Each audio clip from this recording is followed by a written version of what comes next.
He said, the best dua is on the day of Arafah. In the whole year, the best dua is the dua which is made in Arafah, on the day of Arafah. This Prophet said. He said the best dua during the wukuf of Arafah is the one which I and the prophets performed. So Prophet he made this dua and he said all the prophets before me prayed this dua as well. Anyone knows this dua? You can't cheat from the books. Yeah? So now this is the dua which Prophet said I made and all the prophets made. ये जो दुआ है नबी सल्लल्लाहु अलैहि वसल्लम ने अरफात के मैदान में ये दुआ की और तमाम अंबिया ने ये दुआ की. All the prophets, they made this dua. The dua is that La ilaha illallah wahdahu la sharika lah lahul mulku wa lahul hamd wa huwa ala kulli shay'in qadir. La ilaha illallah wahdahu la sharika lah lahul mulku wa lahul hamd wa huwa ala kulli shay'in qadir.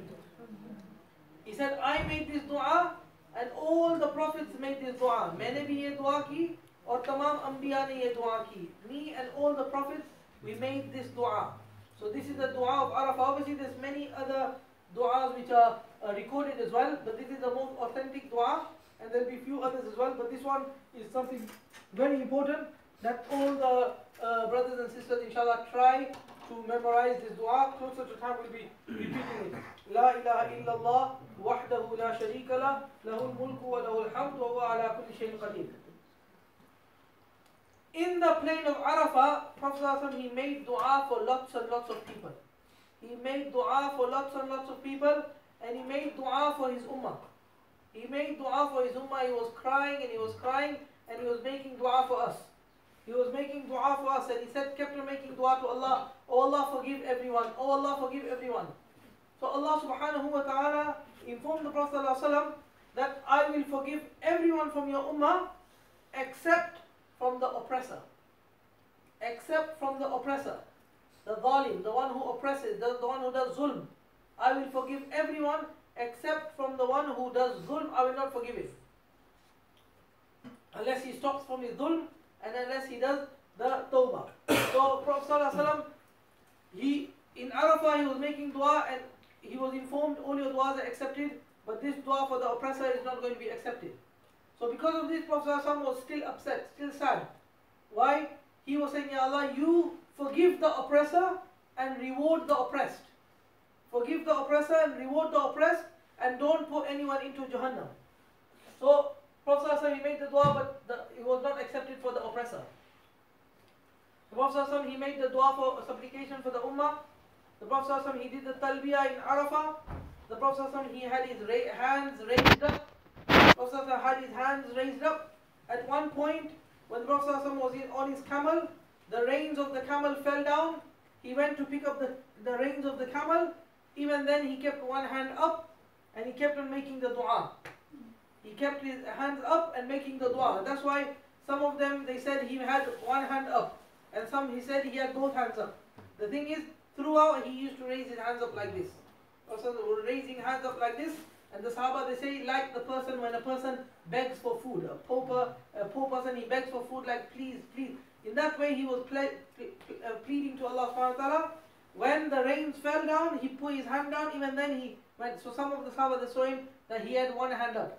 Do you understand? He had one hand up. And so he didn't put the hands down, he kept on doing the dua. Then one issue came up. All the Sahaba, they were observing the Prophet ﷺ. They said, on this day of Arafah, is Prophet ﷺ fasting or is not fasting?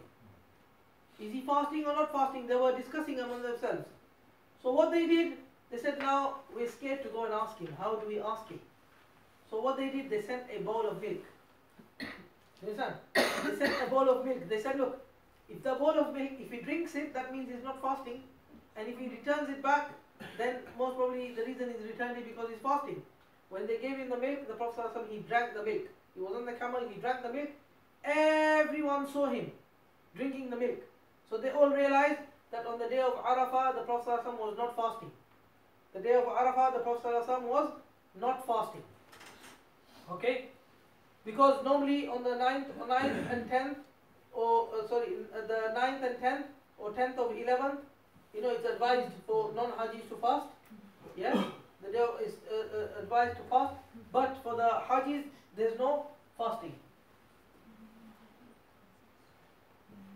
While Prophet was there in Arafah, the verses of the Quran were revealed. اليوم أكملت لكم دينكم وأتممت عليكم نعمتي ورضيت لكم الإسلام دينا. Today your deen has been completed for you, and my blessings upon you have completed, and we have chosen Islam for you as your religion. Surah Ma'idah, chapter 5, yeah?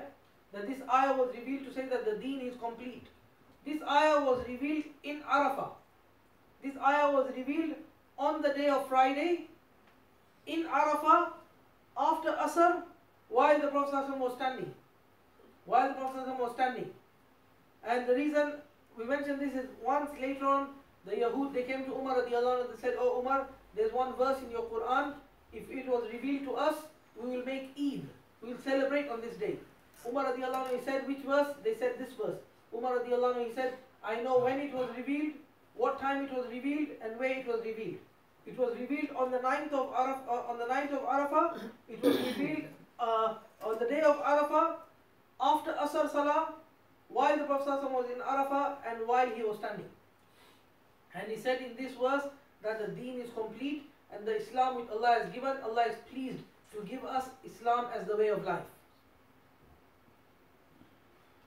Now, sunset came. When it became sunset time, the Prophet ﷺ, he lifted Usama bin Zayd, one of the small companions, and he put him on his camel.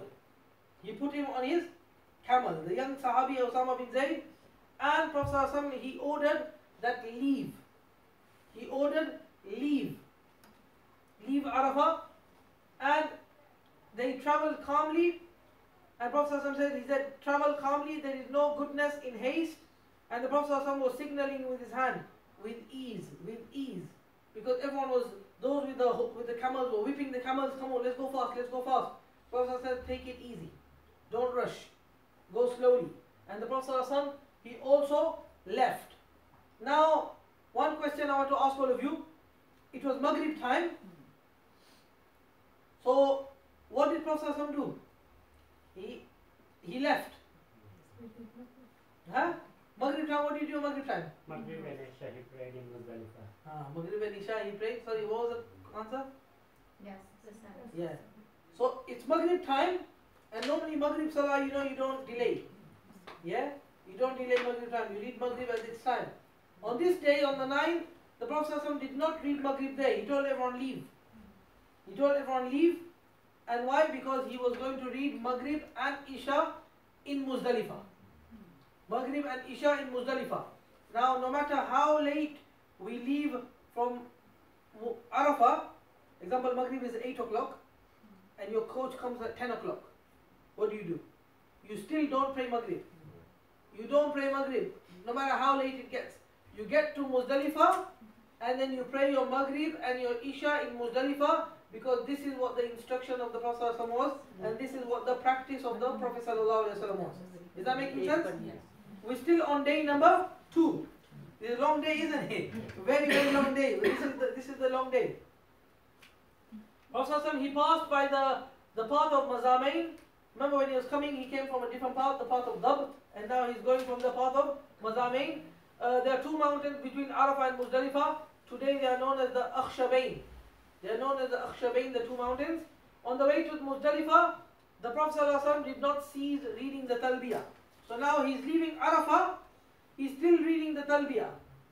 He's still reading the Talbiyah. When did he start reading Talbiyah?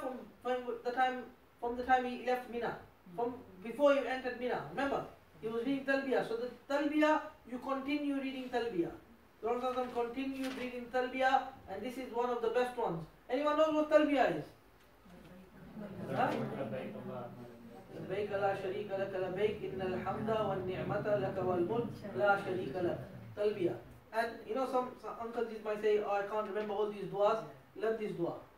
This dua, if you know for Hajj, that's it, is okay. Yeah, everything else on top is difficult, but this one, everyone should know this Talbiyah. Now, Prophet ﷺ, he prayed ahead. En route to Muzdalifah, the Prophet ﷺ relieved himself at Shu'ab al-Akhzar, and perform wudu, but not the full wudu. He stopped at one place, he relieved himself, he didn't do the full wudu. Now one explanation here, he just washed his hands. And one explanation, he did the wudu just once each, but he didn't do like a proper three times wudu. Yeah? I'm more inclined towards this, that he just washed his hands. Because this is also known as wudu. Because in the hadith, Prophet said, when you eat camel meat, then do wudu. It doesn't mean go and do the other wudu, go and gargle yourself. Go and gargle and wash your hands. So Usama bin Zayd asked the Prophet, Usama bin Zayd, where was he sitting right now? On the camel with the Prophet. He's so lucky, this person. This name Usama, we hear it in the media again and again, very negative. Usama. You need to know, for Muslims, Usama is one of the most beloved names to the Prophet. He's one of the most beloved. Usama was the son of Zayd. He was the Prophet one of the favorite young children of the Prophet Usama. So this Usama bin Zayd, Prophet carried him and he put him there next to the camel. Imagine how lucky he would be. Imagine, he must be the favorite of the Prophet. Yeah? Usama bin Zayd is the son of Zayd. Zayd radiallahu anhu was who? Anyone knows? Yes. Adopted son of Prophet. Adopted son of the Prophet ﷺ. Zayd radiallahu anhu is the only companion mentioned in the Quran. فَلَمَّا قَضَى زَيْدٌ مِنْهَا وَطَرًا. Zayd's name is mentioned. So Zayd's son Usama, he's a small boy that time. He's sitting there. So Usama, he asked the Prophet ﷺ, O Prophet of Allah, Ya Rasulullah, you are not preparing for the Maghrib prayer? Are you not doing like full wudu? Are we not going to pray Maghrib? The Prophet ﷺ replied, the prayer is ahead of us. The prayer is ahead of us. No, we're going to carry on. We'll pray Maghrib when we reach to the next place. Here the Prophet ﷺ performed wudu with Zamzam water. And this was the practice of Umar radiallahu anhu, Ibn Umar. Whenever he would come from Arafah, coming to Muzdalifah, he would stop at this place, he would go to one place, squat down, and then get up. And people said to him, what are you doing? They said, because Prophet ﷺ relieved himself, I'm following the action of Prophet ﷺ. This was the love which they had. Once Ibn Umar was going on a camel, at one place, he put his head down like this, and then he came back up again. And then the Sahaba, they said, why are you doing this? They said, no, in the time of the Prophet, there was a tree there, and the Prophet ﷺ, he put his head down and he passed that spot. They loved the Prophet ﷺ so much, they tried to follow every action of the Prophet ﷺ. Every action of the Prophet ﷺ. So the Prophet ﷺ, now he's still traveling, he's done his small wudu, not the complete wudu. A question arises. One person comes and he asks Prophet ﷺ, what will take me close to paradise and far from hell? What will take me close to Jannah and far from hell? The Prophet ﷺ, he replied, offer the prayers. Read your salah, meaning 5 prayers. Offer your prayers. Pay the zakat. Perform the hajj. Deal with the people the way you wish them to deal with you. You want people to deal with you nicely, deal with the people nicely. This will take you to Jannah. Now Prophet ﷺ, he carries on and he arrives in Muzdalifah. We are still in which day? 9th, which is still day 2. Very late at night now. It's becoming very late at night, yes? When Prophet ﷺ, he arrived at Muzdalifah, he said, I will stay here because the whole of Muzdalifah is a place of wuquf. Yeah? I want you not to get confused. There's a wuquf in Arafah and there's a wuquf in Muzdalifah. Wuquf is from waqafa yaqifu. Wuquf means to stop somewhere, to be somewhere. So the wuquf of Arafah means to stop in Arafah, and then there is a stop in Muzdalifah, the staying in Muzdalifah. Yes? Everyone clear with that? Yes. Wuquf, keep that in mind. Waqf. When you read Quran, there's waqf. What does waqf mean? Waqf means stop. There's a stop there, yeah? All of Muzdalifah is a place of wuquf, but stay away from Muhsir Valley. Stay away from a valley which is known as Muhsir Valley. There's a certain valley, small place, it's clearly marked. Don't go to the Muhsir Valley. This is what Prophet ﷺ, he said. So Ibn Zubair said, all of Muzdalifah is a place of wuquf except the Muhsir Valley. Keep this in mind. Muhsir Valley, I will show you that. Muhsir Valley is a plain between Muzdalifah and Mina. So while coming back from Muzdalifah to Mina, there's an outskirt of Muzdalifah, there's a small valley called Muhsir. Anywhere else you can stay for wuquf, but not in the Muhsir valley. Here now, Prophet ﷺ is in Muzdalifah. The Prophet ﷺ, he completed his wudu. He completed his wudu. Unfortunately today I don't have the little bottle. I wanted to show you. There's a small plastic bottle you can get like this with a spray. I will get this after Hajj for all of you, inshallah. This small bottle, I wanted to demonstrate how you can do, 2 or 3 people can do Hajj with wudu with that small little bottle. And I want all of you to train yourselves to be able to do wudu with little water. Train yourselves to be able to do wudu with little water. Yeah? And for that, we need to know the difference between the farad. The farad, when you want the wudu to be complete, is to wash the face once, wash the hands up to the elbows once, pass a wet hand over the head once, and to wash the feet up to the ankles. Now if you use that spray, you are able to do it. I want to demonstrate it. And the reason I say this is, you know, when you're in Arafah or when you're in the Hajj, sometimes what happens, wudu, you know, sometimes insan is so weak you can't even control your wudu. Wudu sometimes breaks in unexpectedly. You just passed me and you've broken your wudu. Now the whole group is going somewhere, and now you need to do wudu.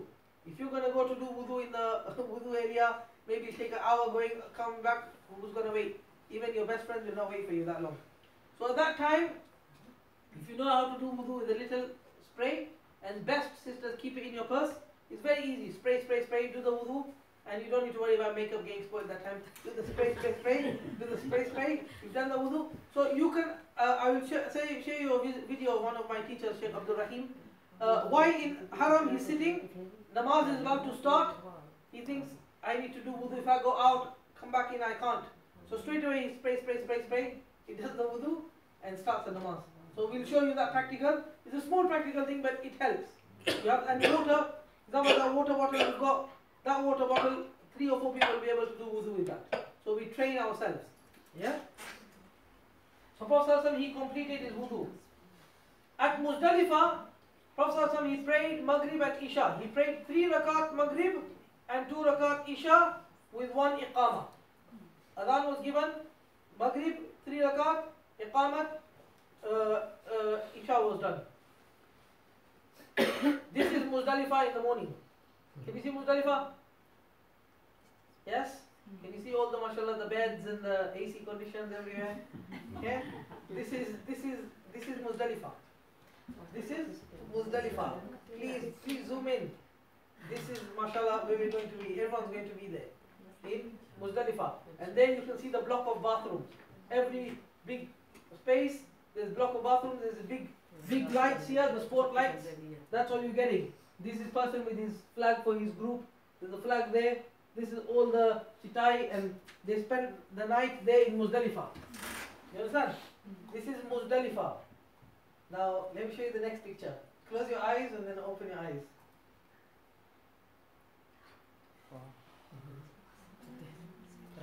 Yeah? That is Muzdalifah. Men, women, everyone. So what happens? Women will be there, men there, but this is Muzdalifah. You can see, as far as you see, there's no tents, no nothing. You just found a place, and now, mashallah, most of them are sleeping, snoring away. You just have to spend a couple of hours there. This is Muzdalifah, yeah? So just keep this in mind. A lot of people, they rested before. In Arafah, rest a bit. Rest a bit, then Muzdalifah will be easy. Just a couple of hours you're spending. Now here, in Muzdalifah, I'll go to the next slide and I'll explain it. Prophet ﷺ, he gave permission to the weak and the elderly. During the night, the Prophet ﷺ sent forth from Muzdalifah the weak from his family and advised them, do not stone the Jamarat until sunrise. The next day he said, don't stone the Jamarat until sunrise. Ibn Abbas was sent with the weak people and the luggage. The luggage was sent and the weak people were sent before. And Prophet ﷺ, he sent his uncle Abbas and told him to read Fajr in Mina. So the weak people, they were sent. Where were they sent? They were sent to Mina. That, you know what, you can go and sleep. So like the elderly. And sometimes what happens, some of the elderly will be given a choice. that, you know what, you can go to the tent and stay, or you can stay with the group. If you're staying with the group, it's open out, and if not, you go to the tent, just nearby. Yeah? Now, Prophet ﷺ, he read Maghrib, he read Isha, then the Prophet ﷺ laid down until the rising of Fajr. He went to sleep. He laid down until the Fajr time. Here, the Prophet ﷺ did not pray Tahajjud. The Prophet ﷺ did not pray Tahajjud. Why he didn't pray Tahajjud? Because the next day is a very long day, and you need energy. Yeah? So Prophet ﷺ rested, because if Prophet ﷺ prayed, everyone would pray. If everyone prayed, we would pray. And now there's no bed, nothing, no sleep, and on top of that you prayed all night. The next day is going to be really difficult. So look how merciful the Prophet ﷺ was. He didn't pray, not Tahajjud. He rested, because the body needs the rest to get the energy, and he didn't do that for everyone. So now Prophet ﷺ has prayed. Let's recap. Day 2 is finished now. We are starting now day 3. Day 3 in the night. Where are you sleeping at night? In Muzdalifah. How many stars hotel is there? None. It's just open ground, yeah? So in Muzdalifah, Prophet ﷺ, he rested there and he stayed there till Fajr. When the dawn broke, the Prophet ﷺ, he read Fajr. When the dawn broke, when Fajr time started, Prophet ﷺ, he read Fajr. Here Prophet ﷺ, I've written Prophet ﷺ, he read Fajr early.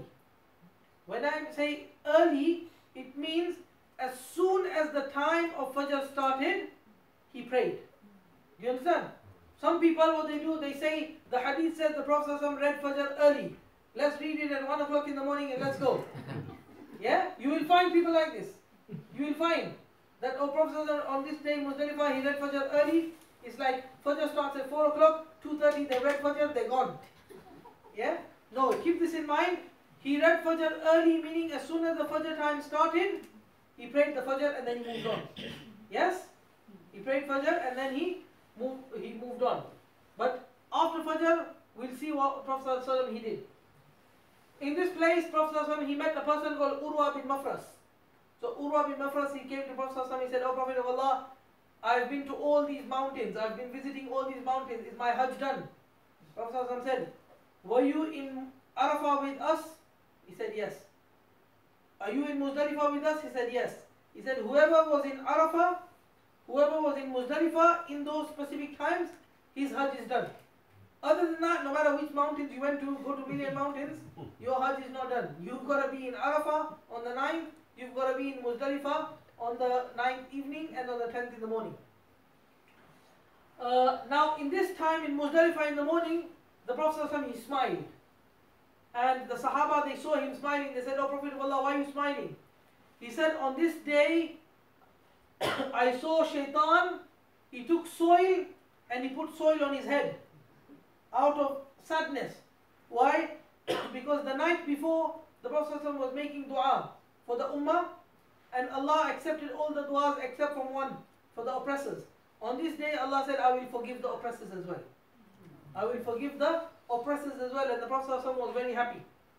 Now in Muzdalifah, the Prophet ﷺ still did the talbiyah. He still was doing the talbiyah. He started moving from Muzdalifah.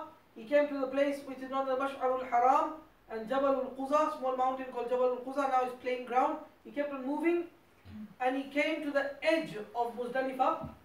And Prophet ﷺ, he left Muzdalifah before sunrise.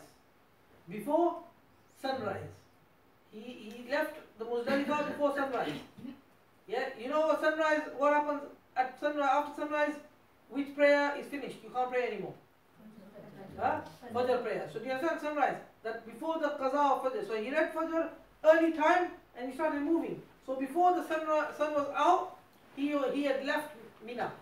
He had left Muzdalifah.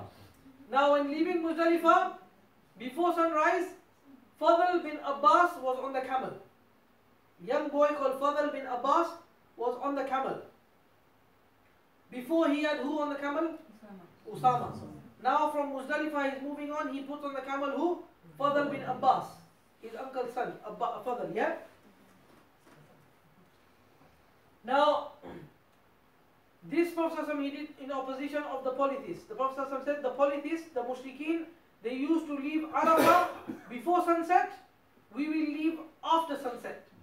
They would leave Muzdalifah after sunrise. We will leave before sunrise. Making sense? Yeah? You lot don't need to worry in terms of things. The group organizer, he stresses more. He will stress more to make sure everyone leaves. Yeah? So just need to keep this in mind.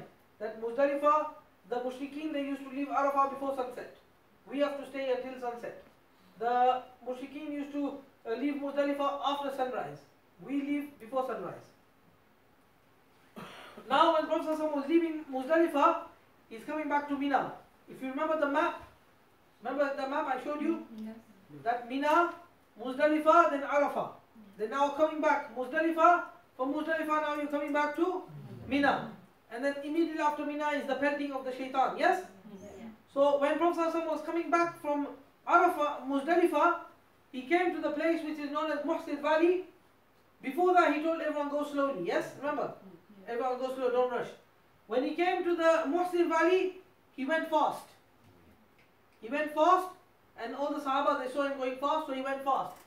Why? He said, this is a place where the punishment of Allah descended. This is a place where the punishment of Allah descended. The army of the elephants of Abraha were destroyed here, and also the shaitan was seen screaming here. So because of this, because it's a place of adab, we know Prophet ﷺ used to say, whenever he used to go past a place where a past nation was destroyed, he would go fast past this place. He would say, the adab of Allah came here, it's not a good place, go fast. So the valley of Muhsir, the Prophet ﷺ, he went fast past it. Now we are in day 3, which is the 10th of the Hijjah. 10वीं Dhul Hijjah, तीसरा दिन है. Prophet ﷺ, he collected the pebbles. Actually he instructed Fadl bin Abbas to collect the pebbles. So on the outskirts of Muzdalifah, while leaving Muzdalifah, the Prophet ﷺ, he ordered Fadl bin Abbas, and they collected the pebbles. Today the Hajis, they collect the pebbles in Muzdalifah. There's lots of pebbles there, you collect the pebbles there. Prophet ﷺ, he told the Sahaba, refrain from extremism. Meaning when you collect the pebbles, just pick them the size of chickpeas, small seeds. Why did he say that? He saw some people carrying rocks, big rocks like this. Yeah, I'm going to beat up the shaitan. I'm going to really beat the shaitan. He said no, just small stones. Why? Because big stone you throw on the other side, it misses the stone. Say, hit someone's head, what will happen? Problem, yeah? So small stones. He said keep it you're just imitating. You're just throwing there, Bismillah Akbar. There's no shaitan there. And subhanAllah, it's such a beautiful hikmah of the Prophet ﷺ. He said, avoid extremism. And when you're in Hajj, brothers, you're going to see, subhanAllah, you will see people, they pick slippers, shaitan this, they do this. And I remember one person became so angry, he grabbed his wife and he was throwing her as well. Yeah? They just throw everything. There's no shaitan there, it's just the places of the shaitan. So avoid extremism, small pebbles. Prophet ﷺ, he ordered Fadl bin Abbas, collect the small pebbles.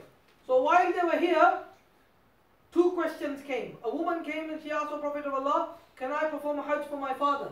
My father is very old, can I perform a Hajj for him? He said, yes, you can perform. After a little while, a man came and he asked, O Prophet of Allah, can I do Hajj for my mother? Prophet ﷺ asked that, listen, if your mother had some debt in the dunya, would you pay it off? He said, yes, I would. He said, in the same way, the Hajj is the debt to Allah. So you can do the Hajj for someone else. You can do the Hajj for your mother or your father or someone else. And this is where the rulings come from, Hajj-e-Badal. If someone has already done their Hajj, and then they do a Hajj for someone else, then this is known as Hajj-e-Badal. This comes all from the rulings here where these people they asked, and the Prophet ﷺ, he gave the permission. He gave the permission. Now the 10th of Dhul Hijjah, the first act in Mina, Prophet ﷺ were pelting the shaitan at mid-morning mountain. Prophet ﷺ, he came from Muzdalifah, he went straight, he didn't go to the tent, he went straight to Mina, because the Jamarat is also in Mina. Yeah? Do you know this? The tents and then the same plane, 1 hour, 40 minutes, from the Mina plains is the way the pelting of the shaitan is. He's still in Mina. So Prophet ﷺ went to Mina and he did the pelting of the shaitan at mid-morning. He did the pelting of the shaitan the mid-morning. Now on this day, the Prophet ﷺ only pelted one shaitan, and Prophet ﷺ one shaitan 7 times. The method of stoning, the way Prophet ﷺ did, he kept the Kaaba to his right, he had Mina to his left, he would do takbir with each one, Bismillah Allahu Akbar, Bismillah Allahu Akbar, and he would throw them. And this is the point where he stopped doing talbiyah. When you start the pelting of shaitan on that day, 10th, the talbiyah stops. Prophet ﷺ, he stopped the talbiyah. Does that make sense to everyone? Yeah? Here again the Prophet ﷺ said, we may not meet again. We may not meet again, so learn from me. After pelting the shaitan, the Prophet ﷺ, he went to the place of sacrifice which was nearby, and the exact spot is now, there's built a masjid there. There's a Masjid Hunayf. The exact spot is